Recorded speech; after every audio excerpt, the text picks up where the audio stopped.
Jadinya saya mau pantun dulu nih. Kalau tadi dokter Aryani di akhir, saya maunya di awal. Nyontek. Ambil kayu untuk membuat meja. Kayu disambungkan dengan paku. Sebelum presentasi dibuka, ucapkan salam terlebih dahulu. Assalamualaikum warahmatullahi wabarakatuh. Selamat pagi, salam sejahtera untuk kita semua.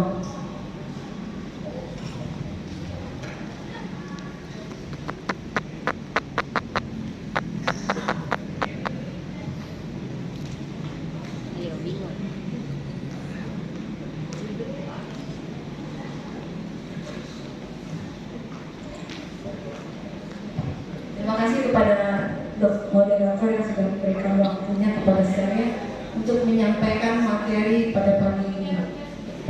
Kalau tadi kita review sedikit, kalau tadi Dr. Aryani sudah menjelaskan kenapa harus cuci darah dan ada terapi pengganti ginjal. Tadi ada berapa tuh Bapak Ibu? 3 ya. Yang pertama yaitu hemodialisis atau cuci darah. Yang kedua CAPD.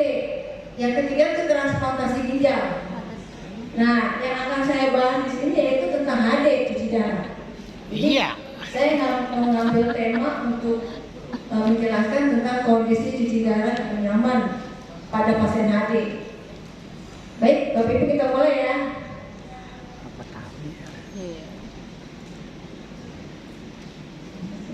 Ayo bingung.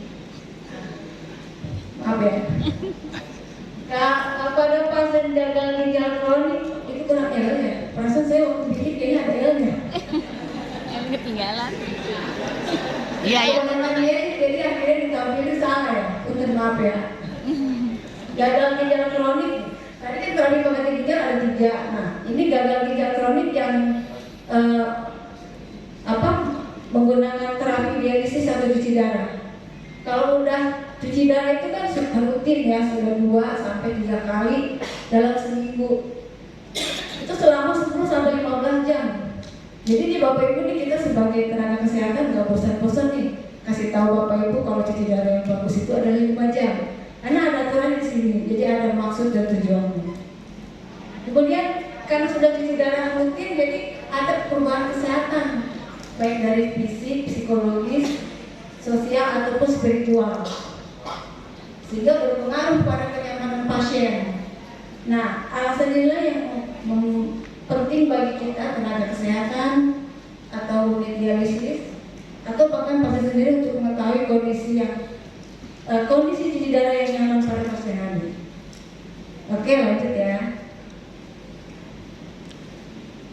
Ada beberapa faktor-faktor kondisi cuci darah yang nyaman pada pasien HD. Itu nomor 11 juga ya, salah. Faktornya itu ada faktor internal, ada lingkungan, sarana dan prasarana, juga faktor SDM.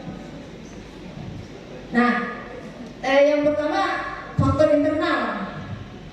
Ini adalah faktor yang penting banget ya. Kenapa? Karena faktor internal ini adalah bisa diciptakan sendiri oleh pasiennya. Ya, ini ada beberapa poin yang saya tampilkan di sini. Kayaknya saya jelasinnya pakai cerita ya. Jadi Bapak Ibu datang nih ke rumah sakit mau cuci darah. Di pintu masuk HD itu di screening kan ya, dicek tensinya. Nih, tekanan darah baik dan stabil. Pasien datang di tensinya bagus, nggak tinggi, nggak rendah.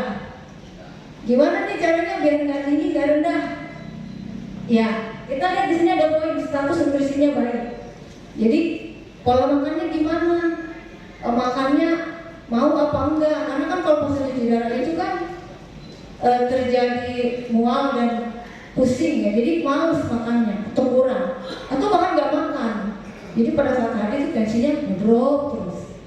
Itu di kita nih di ruang HD sudah ada dokter gizi yang visit hampir tiap hari. Jadi Bapak Ibu bisa konsultasi nih sama dokter gizi. Gimana cara makan yang baik, diet pada pasien cuci darah. Gitu ya, Bapak Ibu ya. Jadi kalau ada dokter gizi boleh tuh konsultasi. Gimana caranya biar makannya bagus. Kemudian tadi kalau tensinya tinggi, kenapa sih? Gitu.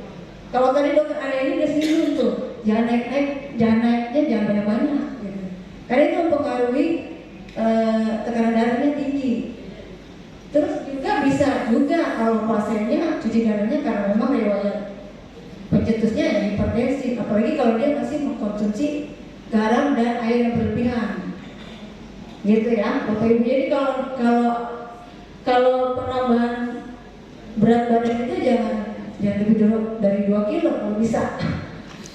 Jadi antara 1 sampai 2. Di sini ada poin penambahan berat badan agar dialisisnya baik. Jadi nggak lebih dari 2 kilo, Bapak Ibu 1 sampai 2 aja. Terus berat badan itu dari yang kemarin sama yang sekarang itu kalau bisa statis gitu loh. Segitu-gitu aja, jangan banyak-banyak. Bisa dong, ya Bapak Ibu? Cakep.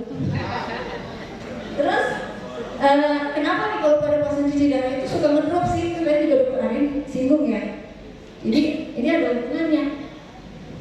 Kalau kita cuci darah itu kan ada penarikan cairan, otomatis jadi kadar cairan tubuh kita menurun kan? Ya. Kalau menurun berarti volume darahnya kurang dong. Kalau kurang tensinya bisa turun, gitu ya. Bisa jadi kayak gitu. Kalau misalkan hipertensi sama kayak tadi dokter Ari sebut bahwa penarikan cairan yang berlebihan itu bisa meningkatkan tekanan darah. Salah satu. Jadi gimana biar tensinya nggak tinggi? Ya naiknya jangan banyak-banyak. Bisa dong, Bapak Ibu. Terus ditimbang, di tensi bagus tadi ya.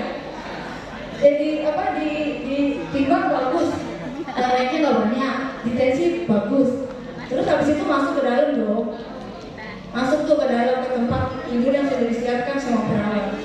Terus nih akses vaskulernya bagus, siminoknya bagus, perawatnya musuhnya pintar, kompeten, sekali cus langsung masuk, enak dong, nyaman dong.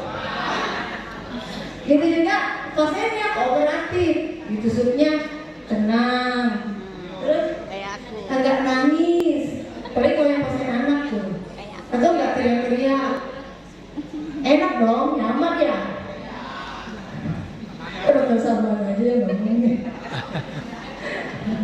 Terus kalau yang CDR gimana? Lancar, nggak macet, nggak mampet, nggak lancar terus. Kalau HD itu yang bikin pusing kita ya. Terus juga nggak ada infeksi, lukanya bagus, nggak ada keluhan. Berarti aman tuh, nyaman ya. Udah tuh jalan HD 5 jam. Nggak ada keluhan karena naiknya dikit, tensinya bagus. Oh, pasiennya senang, perawatnya senang, keluarga pasien juga yang di luar mungkin juga senang ya? Karena pasiennya nggak ada keluhan. Enak dong?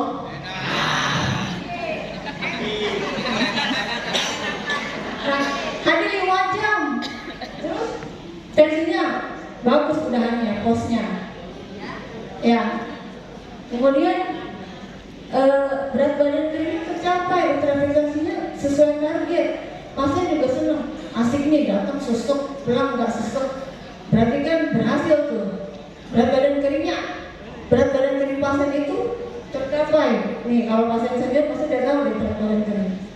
Coba Bu Ati, apa berat badan kering itu? Berat badan setelah HD. Setelah HD terus? Biar kedengaran maju bukan. Berat tidak ada cairan di Berat dalam tidak ada tubuh. cairan lebih di dalam tubuh. Oh, ya boleh please. Jadi berat badan kering itu adalah berat badan setelah HD tanpa ada keluhan. Ya, di sini ada poin nih, tidak ada keluhan baik di rumah maupun saat dialisis. Jadi salah satunya masuk situ. Jadi keluhannya itu saat HD nggak ada, pulang pun di rumah nggak ada. Kalau pasiennya penarikannya banyak, terus di sini kram, hipotensi atau drop di rumah karena suka keramnya lanjut di suster. Itu kan seperti itu ada terpasang. Nah kalau udah tercapai ultrafiltrasinya tercapai juga. Apa sih adekuasi itu? Keberhasilan cuci darah. Jadi dilihatnya dari apa? Nah, selama HD tidak ada masalah, tensinya stabil, terus ultrafiltrasinya atau penarikan cahaya tercapai. Satu lagi, penurunan zat racunnya bagus ya. Mau dari